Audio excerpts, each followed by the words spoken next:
And we're back like we never left. Oregon fans, what's going on? How we living? Thanks so much for tuning in to another episode of the Ducks Dish podcast. I'm your host, Max Torres, publisher and lead editor of Ducks Digest, covering the Oregon Ducks over on Fan Nation, part of the Sports Illustrated Network. Big show for you guys today. You know, this is our Oregon recruiting hour. We got Jordan Ross, Brandon Baker, 5-star intel, and a whole lot more. So if you guys are looking for more Oregon football and Oregon football recruiting talk, do me a favor, hit that like button and subscribe to the channel because I'm your guy when it comes to Oregon football recruiting. So with all that being said, we're coming to you live on YouTube at Oregon Football Max Torres and live on Twitter at M Torres Sports. Appreciate you guys being along as always. I kind of have a stacked show already. So if you guys have any comments or questions, try to throw those in the live chat for me and I will get to them if I can. But if you guys are watching on replay, let me know your thoughts about Oregon football recruiting coming out of a big spring game weekend. So we have a lot to talk about here. We already got some folks that are here. We got Mikey G in the building, and we also have Eric in the building, a couple of frequent listeners of the show. So let me go ahead and just kind of get my tabs right here. So I can get some tape on the screen for you guys. Give me just a second, and I will be there. So hold on. I definitely should have had this beforehand, but don't worry. The show goes on. We'll be straight. All right. So all that being said, let's get after it on the recruiting trail. Let's talk some Ducks. We're going to start off with the probably one of the biggest visitors of the entire weekend, Brandon Baker. He's a 5-star offensive tackle out of modern day Santa Ana, California. And when it comes to offensive line recruiting for Alik Terry and this Oregon staff in 2024, there's probably not a bigger name out there than Brandon Baker. And it was super important for the Ducks to get him back for a visit for that spring game, because really what it comes down to is that this was a chance for Brandon Baker to meet Alik Terry and kind of get a feel for him. Oregon's new offensive line coach, one of the youngest assistant on the staff. But I wasn't totally sure if he had maybe met Alik Terry before, because he had been on the staff at Oregon prior to this season, you know, as a GA, as an assistant with Alex Mirabal and Mario Cristobal. But this was a really good visit for Brandon Baker and the Ducks, and it needed to be. It needed to be a big visit for Oregon, because Brandon Baker has been all over the country taking visits to Georgia, Nebraska, Florida State. So there's a lot of schools that are involved here, and that's kind of what you would expect with the nation's #1 offensive tackle. Got a couple quotes that I'm going to get into, just kind of talking about the highlights of the trip for Brandon Baker, saying, quote, really just being able to get a feel for Coach Terry, the new offensive line coach, and the new offensive line staff that they have with Coach Cutter, Coach Cav. It's really great to see how they're all gelling together and what Coach Lanning is doing. And if you guys have been following Brandon Baker for a while on the recruiting trail, you'll know that this is a guy that Oregon has been in a great spot with for a while. And I think Oregon was the team to beat back in the fall. But once the season ended, you guys know what happened. Adrian Clem decided to take that job with the New England Patriots. Vianney Telemaival headed to NAU and is now the head offensive line coach at Stanford. So those were two huge coaches in Brandon Baker's recruitment. And it was a bit of a reset when he decided to, those guys decided to depart. And Alik Terry is looking like he's in a great spot to pick up right where Adrian Clem left off with that offensive line. That's what Brandon Baker was telling me is kind of what his feel was with the offensive line and the outlook there following another strong trip to Eugene. And I think one of the best quotes that I got from Baker after I stopped at Mater Dei on Tuesday to see their spring football practice was about Dan Lanning, just talking about the confidence and the faith that Brandon Baker has in Dan Lanning's vision, saying, quote, I do believe that he will be able to be one of those greats alongside Coach Smart and Coach Saban, guys he's worked under. Just seeing what he's bringing to the program, it's definitely amazing to see. I haven't been back. It's been some time. So just being able to see them gel together, and he's bringing that energy for sure. So I think that's pretty amazing that, Lanning's getting this kind of praise from an offensive guy, no less, just about the confidence that he has in the direction of where the Oregon program is going after just one season, right? So I think Oregon's in an awesome spot here with Brandon Baker, and they need to be because he is such a priority target for them in this 2024 class. Another interesting thing that Brandon was telling me is that he's going to have his eye on one particular player at Oregon during the 2023 season, and that's Josh Conerly. They kind of have similar stories, right? Number one offensive tackle in 2022. That's what Conerly was. And now Baker is the number one offensive tackle in 2024. So if you can go out, if you're Alik Terry, and land a guy like a Brandon Baker, you can show that, hey, Oregon's been a destination for elite offensive linemen. I know I'm one of the younger coaches in the country, but nothing's changing with under my watch, right? So I think Brandon Baker is clearly the top target for Alik Terry in this entire class. You also had Devin Brown out of Clackamas. He's a 2024 offensive lineman, in-state guy. He was on campus for the spring game. Looks like he's focusing on Oregon and USC, and I believe Washington as well. I could be wrong. It might be Oregon State, but I know it's Oregon and USC and one other Pac-12 school. So great to get him to make the short trip from Clackamas for the spring game. But what's next for Brandon Baker? Because like I said, this is a really, really highly coveted guy, and he just got offered by Alabama and the Crimson Tide on Tuesday. So that's an offer that's going to shake up any recruitment, as you would think. That was his 35th scholarship offer as a rising senior, And Baker is looking to setting up some trips for the summer and for next month in particular. So right now, Baker has his first official visit set to Ohio State for June 9th through the 11th. That was another recent trip he's been able to take this spring. So he got out there in the unofficial capacity, and then he's going to be returning to Columbus for a trip with Ryan Day and the Buckeyes. And then another big trip is also locked in. That is an official visit to Georgia. And that is set for June 23rd through 25th. So Kirby Smart and the Bulldogs are going to be getting him on campus for a big visit as well. Another interesting kind of wrinkle in this recruitment or note to kind of follow is I think there's been a little bit of chirping, a little bit of rumor, some smoke maybe, if you will, about him wanting to play with Dylan Raiola in college, right? They're both getting recruited heavily by USC and by Georgia and by Nebraska. I think they even took some of those trips together at the same time. So that's another thing that you have to monitor here. But maybe it makes it easier to recruit a guy like Brandon Baker because you have one quarterback in the fold now, with Luke Moga announcing his commitment last week, just the day before Oregon's spring game on Friday. Kind of the last thing that we're going to add here about Brandon Baker, all sorts of tongue twisters this afternoon.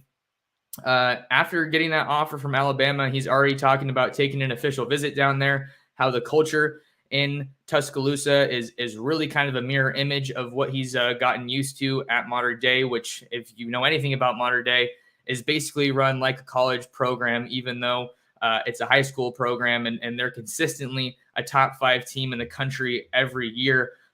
So that's definitely part of the appeal there. No update really on a decision timeline. He previously said December, and it's still looking like he's planning for December. And he's looking to really have some genuine time, some intentional time with that Oregon staff on an official visit, not just the offensive line staff, the entire staff. So I think that's really big and a notable update there on Oregon's recruitment of Brandon Baker.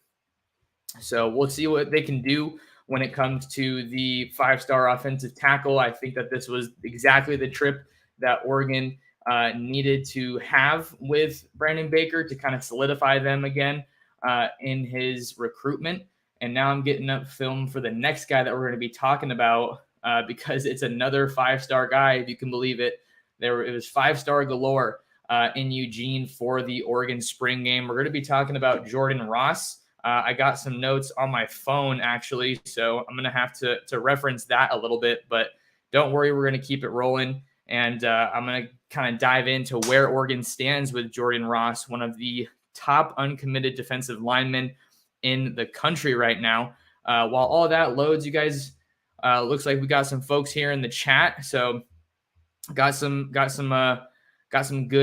turnout right now. What's up, Brooks? Appreciate you stopping by, talking some Ducks. And let's go ahead and get into Jordan Ross. I got his tape up on the screen now. And if you're an Oregon fan and you don't know who Jordan Ross is, you better learn, because Jordan Ross is one of the biggest recruits for Dan Lanning and Tosh Lupoi during this 2024 recruiting cycle. Just to give you a little rundown of where he's at, 247 Sports has him as a 5-star recruit, number 12 player in the country, the number 2 edge rusher, and the number 1 player in the state of Alabama. He's playing at Vestavia Hills in Birmingham. And he's a little bit of a newer name on the recruiting trail, right? I had a really good conversation with a source that's really close to his recruitment yesterday afternoon. And Jordan Ross has really blown up on the recruiting trail. If you're looking, kind of rewind the clock a little bit, back in the fall, early football season, this is a guy who had 1 scholarship offer from Liberty. And then now you fast forward to now, he's got just about every major offer that you can think of. Looking for the total number here, he has 21 reported scholarship offers, and he just dropped his top 8 schools not too long ago. And Oregon found themselves right there in the mix. So I'm going to try to see if I can find that tweet that has his top 8 schools, because that's definitely some information that I would want to pass along. So his top 8, you got Alabama, Texas, LSU, USC, Georgia, Florida, Oregon, and Tennessee. So lots of big competition for Oregon. And really the buzz with Jordan Ross coming out of this visit to Oregon for the spring game is they made a huge impression. You have guys like Dan Lanning and Tosh Lupoi being there at the airport to greet Jordan Ross right when he got off the plane. I think that speaks volumes to just how much they're prioritizing Jordan Ross. And another note that we just have to talk about, after talking to a number of recruits that were, in attendance for Oregon's spring game, they all had amazing things to say about Dan Lanning, and Dan Lanning is just everywhere. I don't know how he gets around so many recruits and manages his time to really make so many guys feel like a priority, to really share his vision and just, strengthen those relationships. But yeah, Oregon's in a really good spot here. And, Oregon might even be the team to beat now coming off of that visit. It's no secret that when it comes to recruiting, these are, 16, 17, 18-year-old guys, and they're pretty impressionable.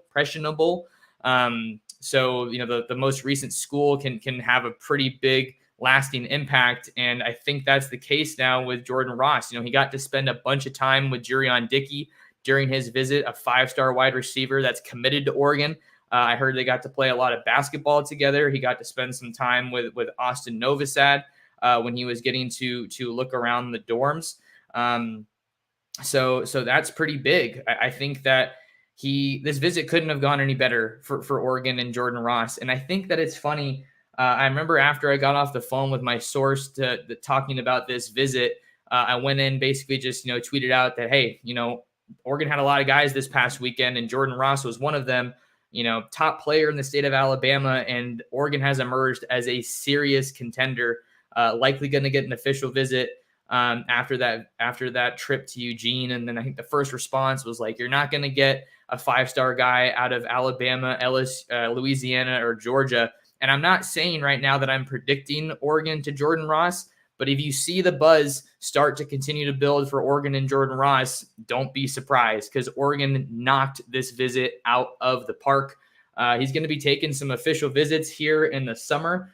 I believe the one that he has scheduled right now is to Texas in June. So he's going to take his official visits and then probably make his decision, I would think, during the summer and maybe before the season starts. And this was a guy who has kind of been linked to a couple of different schools at various times. Obviously with him being from Alabama, you would think that the Crimson Tide lead for him, but kind of what I'm hearing is that he's pretty open to leaving the state of Alabama. You see, Auburn didn't make his top 8 schools.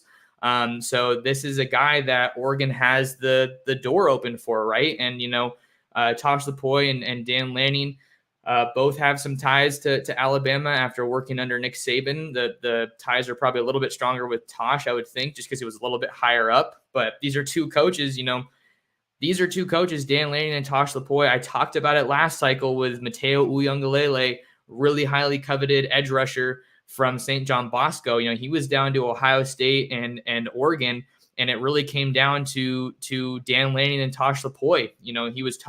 Jordan Ross was talking to Mateo during his visit, and that was kind of some of the insight that he was able to get from Mateo. Just like, hey man, why'd you commit to Oregon? Why was it the Ducks?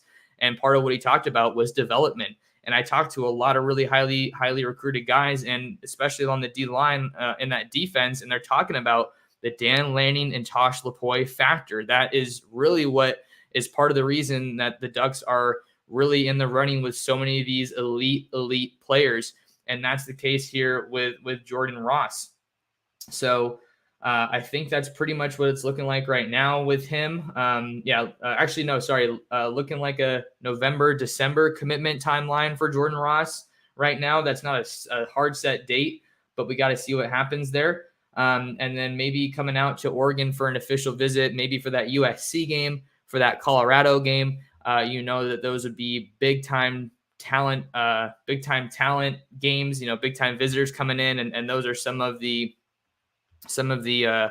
highlights there with Jordan Ross following that weekend visit for the spring game. So that's a big one. That is absolutely a big one for the Ducks here. Got a couple more guys that I want to talk about. Let's talk about Kamar Matudi. Kamar Matudi is another big-time prospect for the Ducks, big-time target that has been near the top of their board at linebacker for quite a while now. The Ducks offered in January, and they really kind of cemented themselves as a team to beat. A school that's really standing out for Kamar Matudi ever since they offered. He's one of the most athletic linebackers you're going to find, certainly out on the West Coast. Plays some running back when he's not playing linebacker. Plays a 7-on-7 ball with Premium Sports LA, which is one of the premier 7-on-7 organizations out here in Los Angeles and Southern California. Led his league in tackles and in rushing. 6'3", 225 pounds. He's just an elite guy. When I talked to him, the full Q&A is over on Ducks Digest. So if you guys haven't already, make sure to go look at that one to get full quotes. This was an important trip for Kamar Matudi because he made his recent trip to Oregon earlier this spring with his dad, and he wanted to get back out there with his mom, which I totally understand. A lot of these recruitments, you got to win over mom if you want to get that commitment. And I was like, okay, man, yeah. So mom made the trip out with you. What did she think of the trip? He said that his mom might have loved the trip more than he did. So that just kind of gives you a sense of where the Ducks are at. He got to spend a lot of good one-on-one time with Brian Michalowski, the new linebackers coach, got to talk to Dan Lanning. So those were some of the highlights there. And the thing that really resonated from this interview with Kamar and where the Ducks are at with him after this visit is he was talking about how he has a really good relationship, a great relationship with Dan Lanning. But during that visit, he made it clear, Dan Lanning made it clear that Kamar Matudi is a top priority for Oregon in this 2024 recruiting class. He loved the atmosphere at Autzen, the fans. He gave a big shout out to the fans and chanting recruits' names and come be a Duck. Loved what he saw on the defense. I mean, this couldn't have been any better for Oregon. And then I asked him where Oregon stood in his recruitment, and he would say it's probably near the top right now. So the Ducks are doing their work and really solidifying themselves, I think, as the team to beat for Kamar Matudi. I made my prediction for Kamar Matudi to go to Oregon back in on March 22nd. So that's definitely a pick that I don't see myself wavering on anytime soon. As for what's next for Matudi, he's got a couple of official visits, getting that month of June booked up. Going to be taking official visits to Oregon State, Utah, Washington, Cal, and Oregon. And the important thing to note here is that he's going to be rounding out his official visits to Oregon. I believe that's June 23rd. And then the other important note, this past trip to Eugene for the spring game really kind of you got a big update out of it in that his decision timeline is moving up. He's announcing, it looks like he doesn't have a confirmed date right now, but he's going to be announcing in early July. So that's right after his visit to Oregon. The Ducks would definitely love to seal the deal there and try to get a commitment from Matudi. But you got to make sure that you get a good impression again, because he's taken some of those visits to other Pac-12 schools. So that's what we got on Kamar Matudi. A couple more guys that I want to talk about here. Let's go out to the state of Texas to talk about Joseph Jonah Ajonye.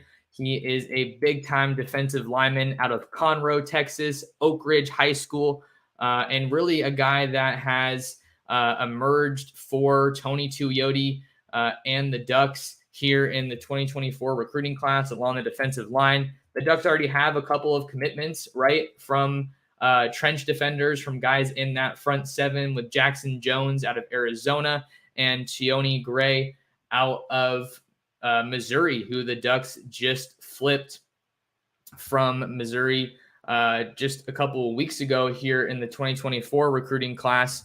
So I'm stalling a little bit so I can get these highlights up. So you just got to hang in there with me. And then we'll get to our next guy that we're going to be talking about here. But this is just a really big weekend for Oregon, that they were able to, they didn't necessarily get a lot of commitments out of the weekend, but I don't think that means it wasn't a success. I mean, far from it at this point. The big thing to note here with Joseph Jonah Ajonye is that the Ducks are probably going to be getting an official visit in this one. Now that I have the highlights up, I can go ahead and break down the latest in the recruitment of this big-time four-star defensive lineman, one of the top defensive linemen in Texas. He is super athletic. I love the way he moves, plays with violent hands, crazy strong. So those are just a couple things that stand out right now. And I think going into this visit, I think that Oklahoma kind of led the way for Jonah Ajonye. He has nearly 30 offers to his name. And this was his first trip to Oregon. So I think that, you had a lot of ground to make up, or some ground to make up in this recruitment. Talking about Tony Washington and Tony Tuioti on the defensive staff at Oregon as some of the guys he's talking to the most. And then he also got some time to talk to Dan Lanning and meet him in person for the first time. And that interaction went really well. The important thing to note about Joseph Jonah Ajonye is that he's tied very closely to another top recruiting target for Oregon in this 2024 class. And I think I've seen him mentioned just a little bit in the chat. And that's Justin Williams. Justin Williams, 5-star linebacker, also out of Oak Ridge. He made the trip with Joseph to Oregon for the spring game. That was his 5th visit to Oregon. And then kind of a similar story that I was talking about with Brandon Baker earlier. I think that Oregon was the team to beat for Williams at one point in his recruitment during the fall. But now in the time since then, you've seen schools like Alabama and Georgia enter the mix, and they're going to give Oregon a fight in this one for Justin Williams. But the two, Joseph Jonah Ajonye and Justin Williams, have talked extensively about teaming up at the next level. And then I kind of asked him about that, and he just asked him about the possibility.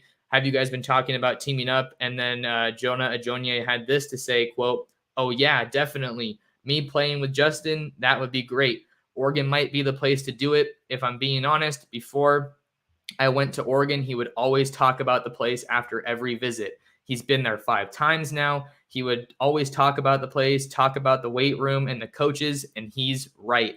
So Oregon is really in a good spot to potentially get, two big-time Texas standouts. And I think that if they can get Jonah Ajonye back on campus for a visit, I think that they can do themselves a big favor. A couple trips are coming up for the big-time defensive lineman out of Texas. He's got an official visit set to Texas Tech on June 9th through 11th.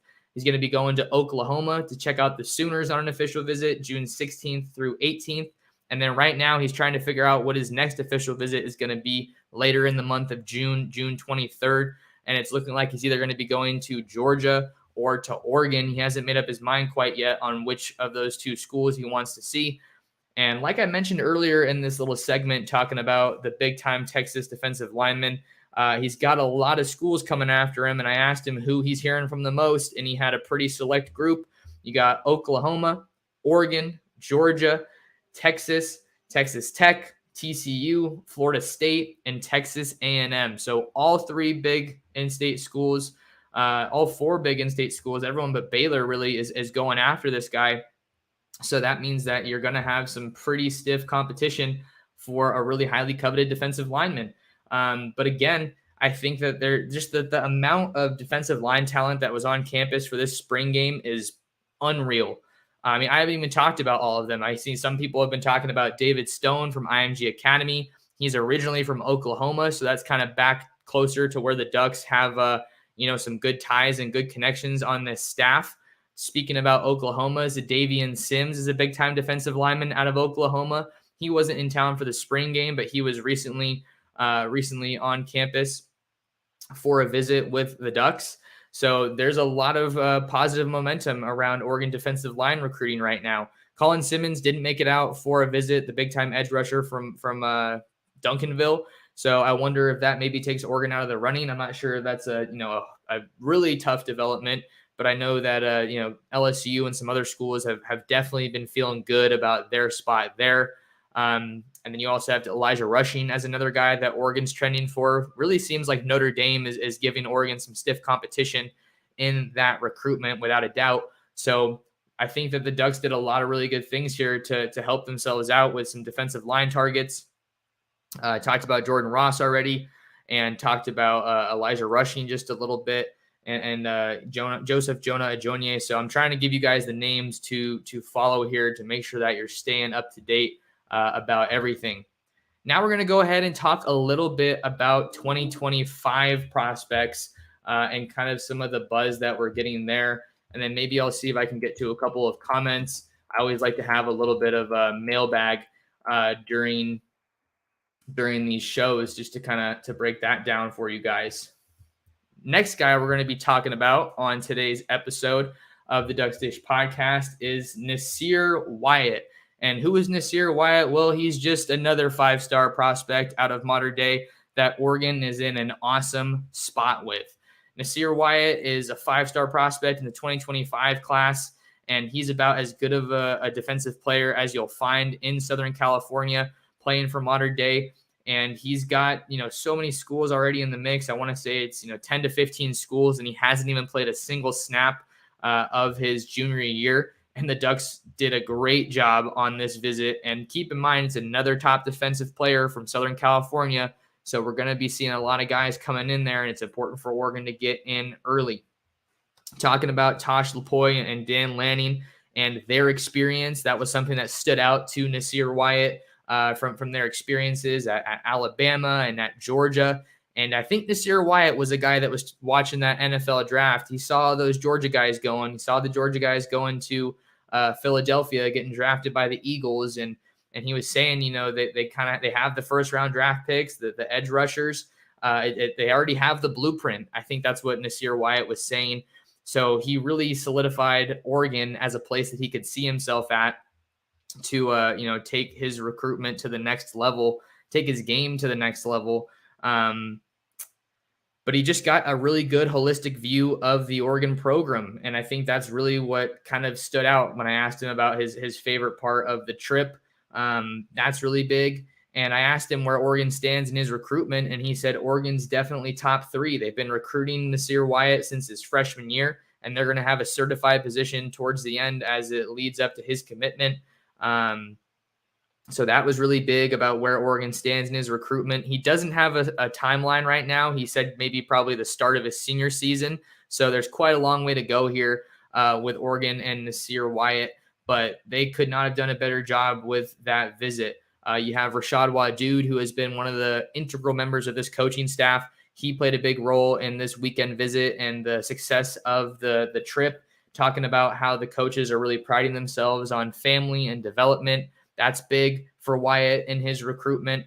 And now we can talk a little bit about what's next. What's next for Nasir Wyatt?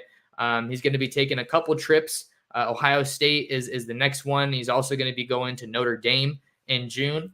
He's going to try to see Tennessee and Georgia and Texas as well. So he's going to be getting out on the recruiting trail. But I mean, really, really good for Oregon. And I think it just shows you how good this staff is at approaching everything. The 2024 class, they're obviously the main focus right now with so many guys set to make summer decisions. But they're going to say, hey, you come in for our biggest recruiting weekend of the year and you're a top 2025 guy. We're still going to, roll out the red carpet and make you a priority on the recruiting trail. So definitely a long way to go for Nasir Wyatt and his recruitment. I'll have a full update posted pretty soon over on Ducks Digest, but I wanted to make sure to get you guys a couple of updates on that front. One of the top edge rushers, the number one edge rusher, I might add, in the 2025 recruiting class. Ducks in an awesome spot with Nasir Wyatt out of Modern Day. So the last guy I'm going to talk about in this episode, we're going to be looking at the quarterback position a little bit. We're going to be talking about Achilles Smith Jr.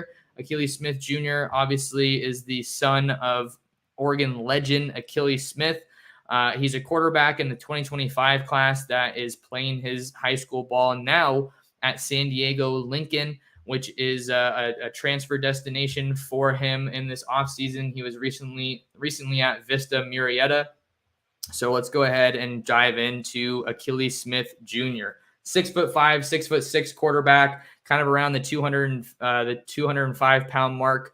I think that he is definitely one of the top quarterbacks in this class. In this offseason, we've really seen him start to take off on the recruiting trail with some big offers coming in. I think Florida was the most recent one, the biggest one that he has lately. Oregon's been involved in this one for a long, long time.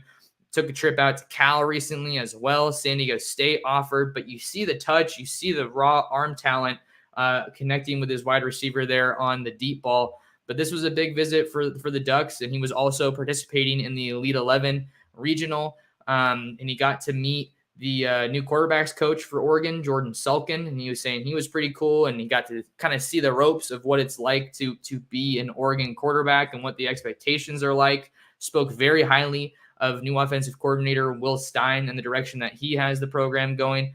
He's saying that he likes what he's hearing. He likes what he's seen. There's a lot of consistencies and similarities between the Oregon offense and what Achilles is going to be running at Lincoln. So the Ducks are doing an awesome spot here to solidify themselves, like I said, with Nasir Wyatt, with another top 2025 quarterback. And one of the big things to kind of note here is just because, he's an Oregon legacy, that doesn't mean that the Ducks are a lock here necessarily. And he maintained that his recruitment's open. It's going to be open kind of until the very end. He still wants to get recruited by other schools, and he's hearing from a number of big-time programs. Mostly it's Oregon, Michigan, Cal, and San Diego State right now at this point in his recruitment. He just threw for Michigan last week, as a matter of fact. So big schools are going to keep coming for Achilles Smith, but the Ducks are in an awesome spot right now. I asked him where the Ducks stood, and he said, quote, definitely top 3, but I still want to be recruited by a lot of other schools. My options are always going to be open. That's just been the plan from the beginning. But Oregon is definitely in my top 3 for now. What's next for Achilles Smith Jr.? He's going to be getting out on the recruiting trail and hitting the camp scene for a lot of top programs across the country. He's going to be going to the Michigan camp at the end of July, probably going to make his way out to Ohio State, maybe go to Miami. And then you also have the UCLA camp in Arizona as another school that should be getting a visit from Achilles Smith Jr. He's one of the best in the country, and he's only going to get better, especially as his frame fills out. He told me that he's going to try to get some more work with his legs this season to kind of showcase more of his game. So that's all the buzz that I have right now for this past weekend's visitors. Cranked out a bunch of interviews, so took a little bit of time, but let's see if I can get into some mailbag stuff from you guys, because you guys are here in the comments, and it's definitely awesome to see. Andrew says, Fox Crater is firing up the ratings too. Baker/Crater could be the best tandem of recruits in the country by the end of the season. Yeah, I would definitely agree with that. Fox Crater saw his stock skyrocket this offseason, and he's been dominating on the camp circuit. He's been out to take a bunch of trips. He had a big SEC swing, went to Big 12 country as well. So that's another guy that Oregon's going to have to fight to hang on to without a doubt. But they've done a lot of really good work in that recruitment. And I think that they're still in a good spot. I haven't talked to them in a while, admittedly, but I think that that's good that they were able to get him to hop on board early. Oregon doesn't tend to lose too many recruits, but I really like the work that the staff did there. All right, what else do we have? All right, another comment here. I'm convinced we have to have a great season / Pac-12 championship and playoff bound to grab some of these high 5 stars that we are competing with, the Georgia and Bama and Ohio States of the world. Yeah, I would think so. I mean, that's where I almost feel like it's a little tough that the Ducks did so well in their opening season. And let me tell you why. It's because I think that there were high expectations for Dan Lanning, and I think he largely delivered by winning 10 games. I think that their schedule sets up a little bit more favorably this year because they don't have to play Georgia or BYU. 2 of the bigger games on their schedule last year. But recruits aren't always super, super tied to the on-field results. I think that it doesn't often sway their decision. If you go to visit a game and maybe Oregon doesn't look so great, it's not going to maybe like take them out of the running, but it's definitely important. It's important for Oregon to have a good season for their recruiting efforts. Don't get me wrong. But just think about how much their recruiting could take off even more. I think you definitely want to get back to the Pac-12 title game and win that. And if you can get to the playoff this year, which is the last year that it's, I'm pretty sure, someone can correct me if I'm wrong, but I think this is the last year that it's going to be 4 teams. So if you can get to the playoff, back to the playoff like you did in 2014, when it was still just 4 teams and frankly harder to get into and mattered more, I think that you could definitely put yourself in a good spot. They're already recruiting and in some cases winning these recruiting battles against some of these schools that you mentioned in this comment, Georgia, Bama, and Ohio State. But you can't get complacent and you've got to still keep working hard. Eric says fans also knocked it out of the park with the attendance and energy. People underestimate the power of that. Yeah, I mean, I talked about that when Kamar Matudi was talking about how much he loved the atmosphere. 45,000 was the estimated attendance for that Oregon football spring game, and that puts them up there with some of the best in the country. And it was great weather, so I think that everything fell into place for Dan Lanning and the Ducks to have a huge recruiting weekend, and I think that they did. Miguel Cruz asks, what are you hearing about linebacker Dylan Williams? Yeah, Dylan Williams is another huge target for Oregon in this 2024 recruiting class. I haven't heard too much about him lately. I've seen that he's been setting a lot of official visits. You have Miami, UCLA as schools that are in the running there. I think Texas and Michigan are also going to be getting official visits. That's a guy that I don't think made his way out for the spring game, but when I last talked to him, he talked about actually coming back this week for another visit to Oregon. He was saying, if I don't get out to the spring game, I think that I'll come back probably that week after or not too long after for another visit. And then Long Beach Poly has their showcase next week on Tuesday. So I'm definitely going to try to get out to that to make sure that I can go see Dylan and hopefully get an update with him. So he's setting all these other official visits. I'm kind of surprised that Oregon hasn't been one of them yet. But that could be because they're in the driver's seat there in that recruitment. I think they've led for him since he decommitted from USC in the fall. But that's definitely the next development that I'm going to be keeping my eye out for with Dylan Williams is an official visit date with Oregon, and then where that lines up with regard to his commitment date, we're going to have to see. Let's see. Wink 42 says Smith, MVB, and Moga, a great looking quarterback room. Yeah, that's Achilles Smith, Michael Van Buren, and Luke Moga. They had that picture that Achilles Smith Sr. posted on social media during that spring game. That would be a phenomenal quarterback room. Ducks are still looking to see if they can seal the deal with Michael Van Buren, who was on campus for the spring game, and then he went out and absolutely crushed it in the Elite 11 regional. I believe he won the Pro Day event, but I don't know what other events or marks that he had, but he solidified himself as one of the the best performers at that camp without a doubt. We'll see if he maybe moves up his commitment date. I think that would be a very positive development for Oregon coming out of coming out of the weekend. And that'd be a big one. And then St. Francis just solidified a game, locked in a game with Mater Dei for next season. And, I was talking to some of the Mater Dei players at that practice yesterday on Tuesday, and they are fired up for that game. They got to travel across the country to Baltimore. So that game's going to have crazy hype and, a big billing around it for sure. Another question from Miguel. Have you heard anything from cornerback Aaron Scott Jr.? I haven't heard anything on him specifically. Maybe I can try to get an interview with him, but I think they did another good job with him. He's a big-time corner in the 2024 class out of Ohio. Definitely going to be a very tough pull for the Ducks over the likes of Ohio State, of course.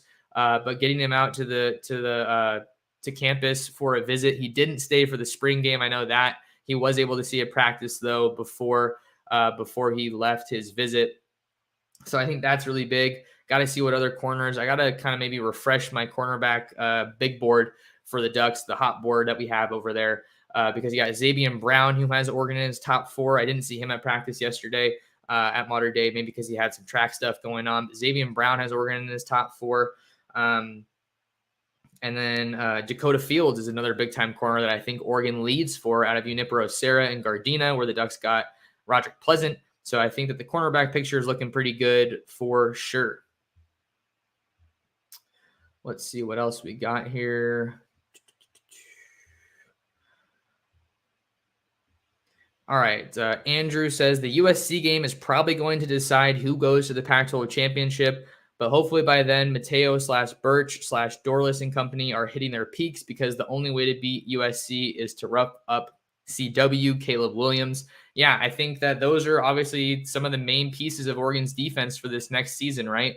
I loved what I saw from Mateo in the spring game. I mean, he was everywhere. He was definitely up to par physically with the Oregon offensive line. I saw some really good competitive reps between him and Josh Connerly Jr. So that good on good, iron sharpens iron is certainly in full effect there without a doubt. And then Birch was looking really good. He was in the backfield pretty regularly. And then Dorless is that, consistent rock solid guy that you have from last year's team. So I think if you combine that returning experience and production with some of these other guys that they added, and not the whole class isn't even here yet, right? I've been talking a lot about how excited I am about Blake Purchase out of the state of Colorado, Gatorade Player of the Year. That's a guy that Oregon had to battle Colorado to hang on to late down the line. That's why his national letter of intent didn't come in on the first day, because the Buffs and Dion were really giving a hard push there. So that you definitely want those guys to hit their peaks. And I'm wondering, around the USC game, obviously that would be great in November. I'm wondering how much of a leap that USC defense can take, because that has all the makings to be a really big shootout, or maybe it's a blowout, because the Oregon defense looked pretty good in that spring game, a lot crisper, a lot more discipline, a lot more physical. They were in the right place at the right time, but let me pump the brakes. It's just a spring game, but how cool would it be if you're an Oregon fan, if Oregon could just run through USC in their last game against the Trojans in the Pac-12 and maybe take away a spot in the Pac-12 title game while they're at it? That would be pretty cool. But we have to see. There's a lot of time between now and then. But that's going to be a fun game, Andrew. I hope I can make it out for that game or the Colorado game. Haven't decided just yet. Got a lot on my plate right now. But yeah, this has been another jam-packed episode. Appreciate you, Eric, asking people to smash the like button. That's a big support. But I think that'll do it for me on today's episode of the Ducks Dish podcast. Make sure you hit that like button and subscribe to the channel and hit that notification bell so you don't miss any of my videos and live streams for the latest on Oregon football and Oregon football recruiting. I'm your guy. Tap in with me on Twitter. Lock in with me on all social media platforms at Torres Sports. And then you can do me a huge favor and share the Ducks Dish podcast with your friends, with your family. That is a tremendous help. But appreciate you guys tuning in, taking some time out of your day to talk some Duck football with me, some Cruton, and I'll see you guys in the next episode of the Ducks Dish podcast.